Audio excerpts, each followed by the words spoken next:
আমার ছেলেটাকে কত কষ্ট দিয়ে মেরেছে, ওরা যদি আমার ছেলেটাকে গুলি করে মারতো তবু তো আমার কিছু মনে হতো না।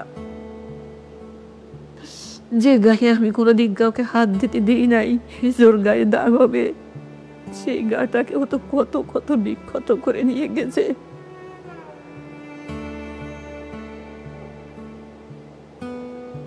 মানে আমার এখনো মনে আছে যে আমি জাস্ট ভাইয়ের পাড়ের দিকে ধরছি, আমি ভাবছি মনে কিছু পাবো, বাট আমি গ্রিপ করতে যাই দেখি কিছু নাই, সব কিছু গলা। জাস্ট হাত দিতে যাই হচ্ছে আমি জাস্ট গ্রিপ করতে পারছি, এত ওয়েট বাট কোনো কিছু নাই, সব কিছু একদম পুরো বডি গলে গেছে।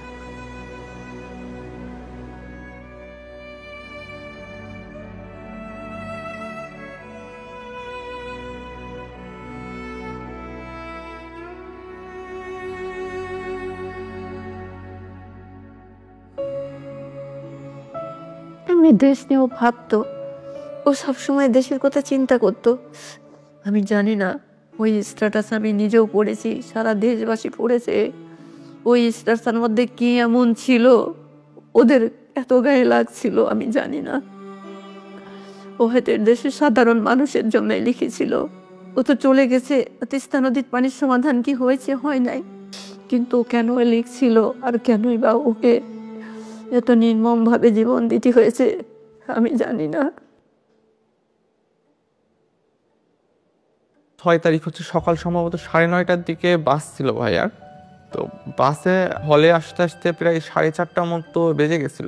তো আম্মু আর কি খাবার দিয়ে দিয়েছিল ভাইয়াকে। তো ভাইয়া ওইগুলা খেয়ে দিয়ে একটু রেস্ট নেওয়ার জন্য আর কি বিছানায় বসছে। তো এর মধ্যে আর কি ভাইয়ার হচ্ছে কাছের বন্ধুরা ভাইয়ের ব্যাচেরই তো এরকম এসে ভাইয়াকে বলছে যে বড় ভাইরা তোকে ডাকছে, একটু উপরে আয়, আর সাথে ল্যাপটপ আর মোবাইলটা নিয়ে আয়। ভাইয়া তখন শুনে বলছে কি ব্যাপার, মানে কোনো সমস্যা? তো বলছে আরে আয় উপরে আয়, আসলে মানে জানতে পারবি। তাকে মেনলি ডেকে নেয়, সে আমাদের ইন্ডিয়া বাংলাদেশের যে ডিপ্লোম্যাটিক সম্পর্ক ফেনী নদী নিয়ে মেনলি একটা পোস্ট করে, যেটা ছাত্রলীগের তখনকার যারা নেতাকর্মীরা ছিল তাদের এটা খুব গায়ে লাগে। তো রুমে ডেকে নেওয়ার পর থেকে তাকে বিভিন্ন প্রশ্ন করা হয়, জিজ্ঞাসাবাদ করা হয়, তার ফোন চেক করা হয়, তার ল্যাপটপ চেক করা হয়, এবং তারা যখন তার ফোনে বা ল্যাপটপে তেমন কিছু মানে সলিড কিছু যখন না পায়, তারা যেটা সন্দেহ করে যে সে হয়তো অনেক কোনো কিছু হাইড করছে, তাকে তারপর ফিজিক্যালি টর্চার করা শুরু করা হয়। তাকে থাপ্পড় দেওয়া হয়, স্ট্যাম্প নিয়ে আসা হয় পাশের রুম থেকে, স্ট্যাম্প দিয়ে মানে অমানসিকভাবে খুব বেশি হিট করা হয়, এবং একটা পর্যায়ে যে স্ট্যাম্প ভেঙে যায়। এর কিছুক্ষণ পরে আবার আরেকটা স্ট্যাম্প নিয়ে তাকে মারা হয়। তো সে একটা সময় পর সে যে মাটিতে লুটিয়ে পড়ে, সে বমি করে। আম্মু আসলে ওই টাইমে মোটামুটি 9:30টার দিকে হচ্ছে কয়েকবার কল দেওয়ার চেষ্টা করে, কিন্তু আম্মুর কল হচ্ছে ধরে নাই। তো আম্মুর কল না ধরার পরে হচ্ছে আম্মু আমাকে কয়েকবার এসে হচ্ছে বলছে যে কি ব্যাপার, হচ্ছে ভাইরে কল দিতেছি, কল ধরতেছে না কেন। তারপরে হচ্ছে 10:30টার দিকে আবার বলতেছে ভাইয়া কল ধরে না। তখন আব্বু অলরেডি ঘুমায় গেছে। তখন আর কি আমি হচ্ছে একটু চেক করতে গেলাম যে দেখি ভাইয়ার হচ্ছে ফেসবুকে অ্যাক্টিভ আছে কিনা, বা হচ্ছে ব্যাপার কি হচ্ছে ভাইয়ের কোনো রুমমেটের নাম্বার পাওয়া যায় কিনা। তো তখন আর কি ঢুকতে যেয়ে দেখি ফেসবুকে অ্যাক্টিভ, আর আমি ভাবলাম যে যেহেতু ফেসবুকে অ্যাক্টিভ আছে মনে হয়, তার মানে হয়তো মোবাইল চালাইতে মনে হয় ঘুমায় গেছে, যেহেতু অনেক টায়ার্ড। তো এই কারণে আম্মুকে বললাম যে যেহেতু জার্নি করে গেছে তো মনে হয় টায়ার্ড, এই জন্য মনে হয় ঘুমায় গেছে। তো এর মধ্যে আর হচ্ছে ওই দিন রাতে আর হচ্ছে আমাদের সাথে কোনো কথা হয় নাই। তাকে মোটামুটি মারতে মারতে তার তলপেটে হিট করা হয়।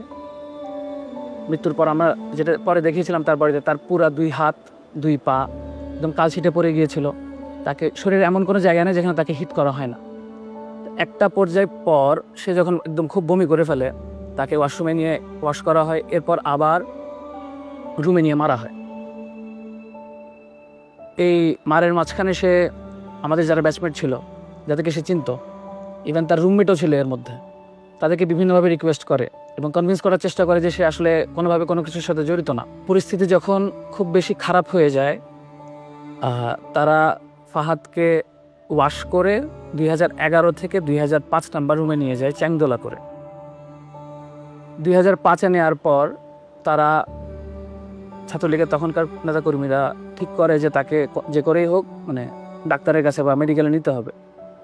আবরারকে অ্যারেস্ট করার জন্য তখন অলরেডি পুলিশকে বলে দেওয়া হয়েছিল এবং পুলিশ গেটের বাইরে ওয়েট করছিল, কিন্তু পুলিশকে এই জন্যই তুলে দেওয়া যাচ্ছিল না কারণ পুলিশ তখন বলেছিল যে হেঁটে যদি আবরার না আসতে পারে তাহলে তারা তাকে রিসিভ করবে না, কারণ তার দায় নিবে না। তারপর যদি কোনো সমস্যা হয় এটার দায় সে নিবে, তারা নিবে না। ফাহাদকে যখন 2005-এ নিয়ে আসা হয় তার আগেই ম্যাক্সিমাম যারা তাকে বেশি মেরেছিল তারা অলরেডি নিচে নেমে যায়, কারণ তারাও দেখছিল যে তার আসলে অবস্থাটা খুব ক্রিটিক্যাল। তখন আমাদের ব্যাচেরই কিছু যারা ছাত্রলীগ করতো তারাই এবং এক ব্যাচ সিনিয়র যারা ছিল এরাই বেশি মানে তাকে নিয়ে তখন হসপিটালে নেওয়া না নেওয়া এই কাজগুলো তখন চলছিল। তো সে যখন সিঁড়ির ল্যান্ডিংয়ে পৌঁছায় তখনই সে বলে যে আমাকে নিয়ে ওকে নিয়ে আর টানাটানি না করতে একটু পানি খেতে চাই। আমার রুম নাম্বার ছিল 2007।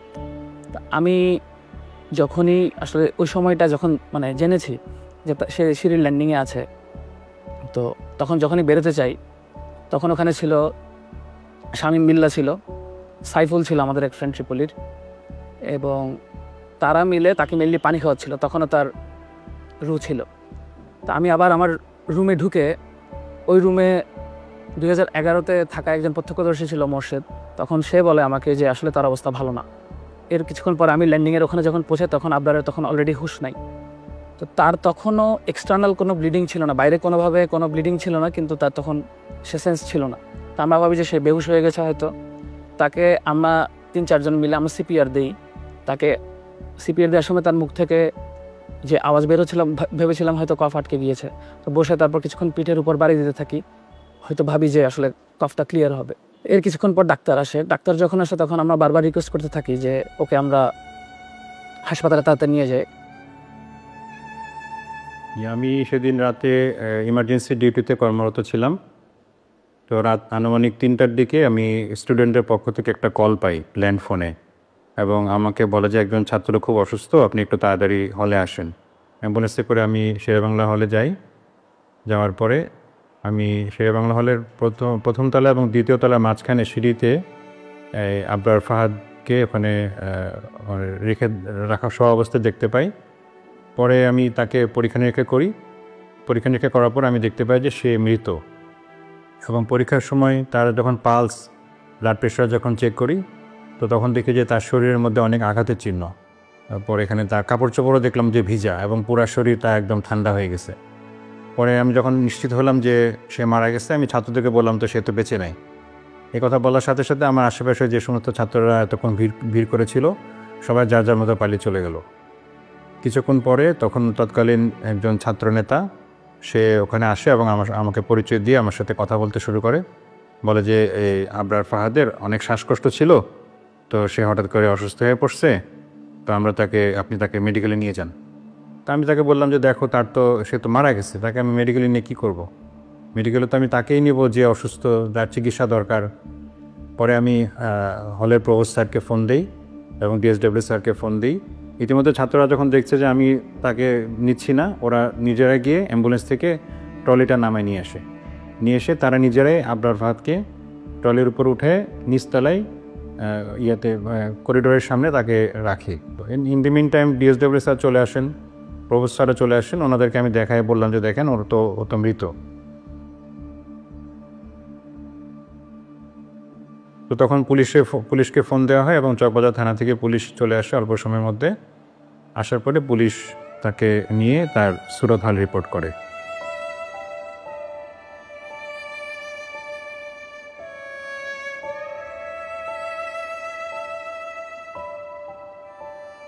যেখানে একজন ডাক্তার এতটুকু মেরুদণ্ড দেখাইতে পারছে, সেখানে আমাদের ডিএসডব্লিউ স্যার তখন রুম থেকে বের হয়ে গেছেন স্টুডেন্টের কথা না শুনে, শুধুমাত্র ওই খুনিটার কথা শোনার জন্য। তখন যে আমাদের বইয়ের ছাত্রলীগের যে সেক্রেটারি, আমাদের শেরে বাংলা হলের যে ছাত্রলীগের সভাপতি রাসেল, 1 নম্বর আসামি আমাদের এই মামলা, সে ডিএসডব্লিউ স্যারের সাথে একদম নর্মালি ফ্র্যাঙ্কলি কথা বলছিল, এবং কেমনে ঘটনাটা কেমনে সলভ করা যায় বা কেমনে ইজি করা যায় এই ব্যাপার, তাদের কথাবার্তার মধ্যে কোনো ধরনের রিগ্রেট ছিল না, কোনো অনুশোচনা ছিল না, কোনো ভয় ছিল না। আমরা তখন আমাদের নিজেদের রুমে, এবং তখন পরিস্থিতিটা আসলে এমন যে আমরা জেনারেল স্টুডেন্টরা যে একটা প্রতিবাদ করব, এতটুকু মেন্টাল সিচুয়েশন, এতটুকু সাহস আমাদের কারোর মধ্যে ছিল না।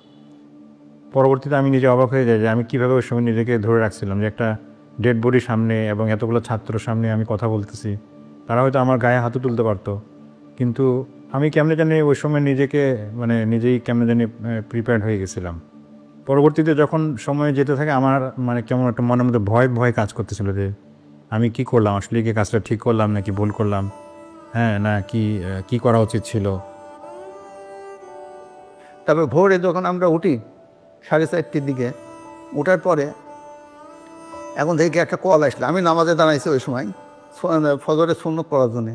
আর ওই সময় একটা ফোন আসার পরে কি আবার জিজ্ঞাসা করে আবরার ফাহাদ কী হয়, কি কোথায় লেখাপড়া করে, বিভিন্ন প্রশ্ন করার পর কয় সে খুব অসুস্থ, মারাত্মক অসুস্থ, আপনার যদি কোনো আত্মীয় স্বজন ঢাকায় থাকে তারপর ঢাকাতে ওই ঢাকা মেডিকেলে সে আছে, মেডিকেলে পাঠিয়ে দেন।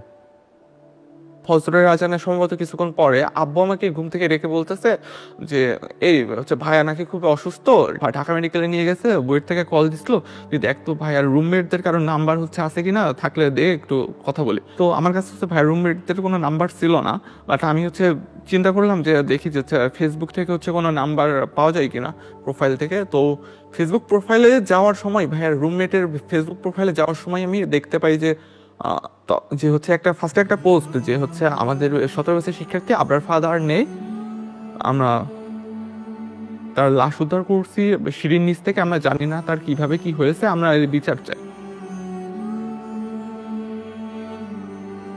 আমার যেন ও এখন সবচেয়ে বড় কষ্ট হয়। ওকে যখন মেরেছে তখনও হয়তো মা বলে চিৎকার দিতে পারি নাই। আপনারে যখন হচ্ছে জানাজা পড়া হবে, আমরা সবাই আশা করতেছিলাম আচ্ছা ঠিক আছে, এতক্ষণ পর্যন্ত ভিসি স্যার আসেন নাই, সমস্যা নাই, এখন স্যার আসবেন অ্যাটলিস্ট। কিন্তু সবাই অবাক হয়ে গেছে, তখনও ভিসি স্যার আসেন নাই।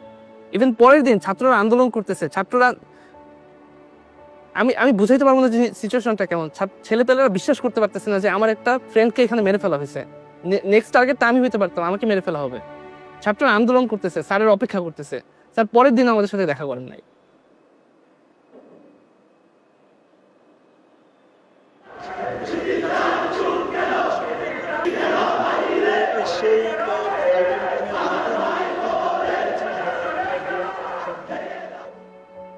ইভেন আমরা একটা মিটিং করি ভিসি স্যারের সাথে তখন 11 অক্টোবর।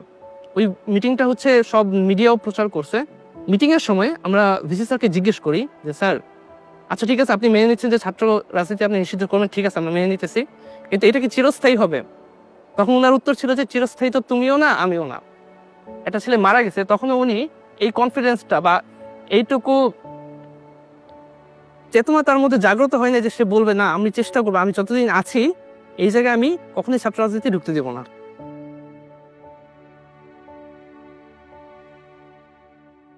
আমার জানা মতে প্রত্যেকটা পাবলিক বিশ্ববিদ্যালয়ে একটা টর্চার সেল ছিল। কি ধরনের একটা শিক্ষা প্রতিষ্ঠান গড়ে উঠতে পারে যেখানে তার মধ্যে টর্চার সেল থাকাটা তার একটা আবশ্যক অংশ? আমাকে যদি প্রশ্ন করেন যে আবরার আসলে অপরাধটা কি, তাকে কেন এভাবে হত্যা করা হয়েছে, প্রথম পয়েন্ট যেটা আসবে সেটা হলো সে বাংলাদেশের স্বার্থ বিরোধী যে কাজগুলা গত সরকার করতো, গত আওয়ামী লীগ সরকার যে কাজগুলো করেছে তার প্রতিবাদ করা, তার নাম্বার 1 পয়েন্ট। ধর্ম পালন আর দেশের স্বার্থে কথা বলার বাইরে আসলে আবরার ফাদারের আর কোনো অপরাধ ছিল হচ্ছে কাইন্ড অফ, যদি বলি এই বাংলাদেশে জন্ম নেওয়া, কাইন্ড অফ জিনিসটা আসলে এরকমেরই হয়ে গেছে, আর বইটা ভর্তি হওয়া।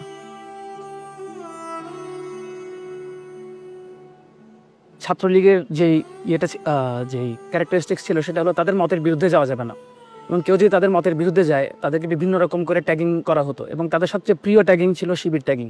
ছাত্রলীগ আসলে আবরারকে শিবির ট্যাগ দিয়ে তাকে হত্যা করার একটা এক্সকিউজ পায় এবং তাকে শেষ পর্যন্ত হত্যা করে। ভাইয়ার মাধ্যমে জানতে পারবে যে আমাদের ইন্ডিয়ার যে বঞ্চনা, শোষণ বঞ্চনার কারণে আমাদের যে দেশের যে স্বাধীনতা বা সার্বভৌমত্ব কতটুকু ছিল এটা দেশের মানুষ জানতে পারছে।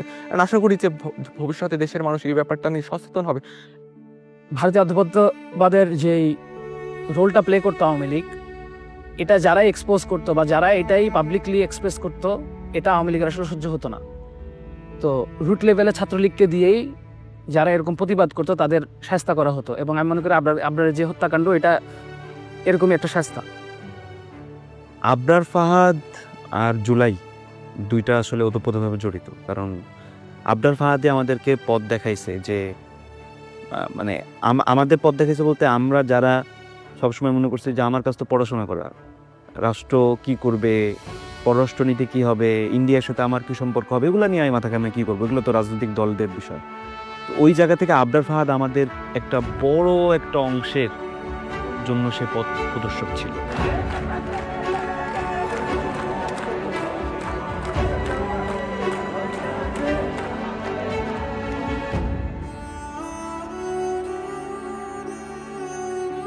ওরা বলে যে আমাদেরকে আবরার পথ দেখায় দিয়ে গেছে, এটা মনে হয়তো আল্লাহ তাআলারই ইচ্ছে এটা। তো আমাদের এই ভারতীয় অধিপত্যবাদ এবং আওয়ামী ফ্যাসিজমের এগেনস্টে এবং এই ছাত্রলীগ যে একটা সন্ত্রাসী সংগঠন, সেই সন্ত্রাসের এগেনস্টে কথা বলার পর্যন্ত পৌঁছাতে অ্যাকচুয়ালি আবরার ফাহাদকে জীবন দিতে হয়েছে।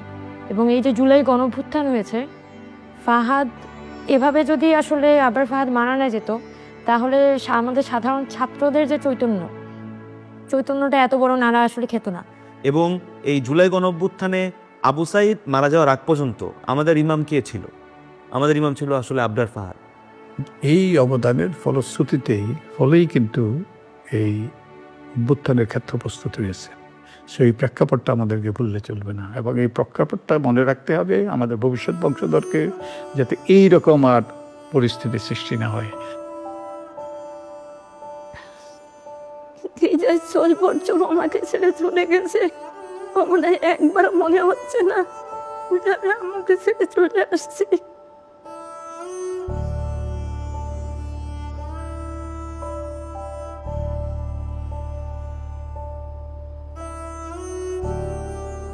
আবরার ফাহাদকে স্বাধীনতা পদক দেওয়া হয়েছে, এটা তো গুরুত্বপূর্ণ জিনিস। স্বাধীনতা পদক আমাদের সর্বোচ্চ পদক নাগরিকের জন্য। আমি তাকে মুক্তিযোদ্ধা বলবো, কারণ সে দেশের জন্য প্রতিবাদ করেছে, দেশের জন্য লড়াই করেছে। একটা মেধাবী ছেলে বেড়ে উঠছিল, তার কত স্বপ্ন ছিল, আমাদের কত স্বপ্ন ছিল, সেই সব হারিয়ে গেছে। সেটাকে তো একটা পুরস্কার দিয়ে সেটা করা যাবে না। তবে এটাকে যে স্বীকৃতি দেওয়া হয়েছে সেটা আমি সাধুবাদ জানাই। সবচাইতে ভালো স্বীকৃতি কিনা আমি জানি না। আমি মনে করি যদি সত্যিকার অর্থে আমরা দেশটাকে বদলাতে পারি, এমন একটা দেশ গড়তে পারি যেখানে আরেকবার আবরার ফাহাদের মতন আরেকজন জান দেবে না, সেটাই হবে তার জন্য সবচেয়ে বড় পুরস্কার।